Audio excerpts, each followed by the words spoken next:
going on, ladies and gentlemen? Tony Blackmon here with Paramount Property Investments. Sorry I sound stuffy, getting over a cold.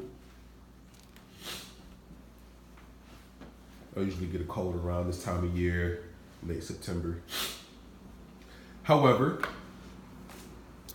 doing a final walkthrough on another property that my buyer clients are closing on. As I stated before, I do have a license as a realtor, so in my spare time I help buyer clients, seller clients buy and sell houses as well.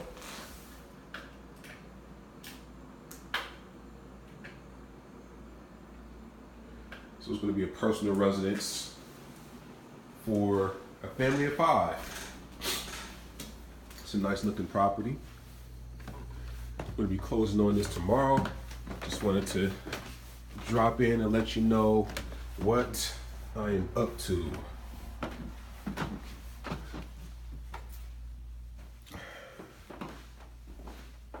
So that's all I wanted to do, is just kind of drop some more content.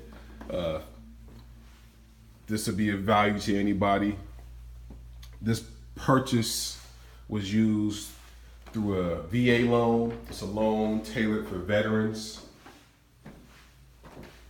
No money down. Purchase loan program. Another good loan that you can use for a home buyer is an FHA loan. It's a government-backed loan that's insured by the government. You can put as little as 3.5% down. So for this property, at 3.5% down, if you're not a veteran, you'll be putting roughly, because this house is about $64,900. I don't have my calculator with me right now, but somewhere in the $2,500 range. Somewhere in that range. So rather than spend that money on a security deposit and rent, you can own a home for less than $3,000. So that's pretty much it. If you have any real estate questions, you can reach me at 330-685-2220, or just visit the website www.investparamount.com.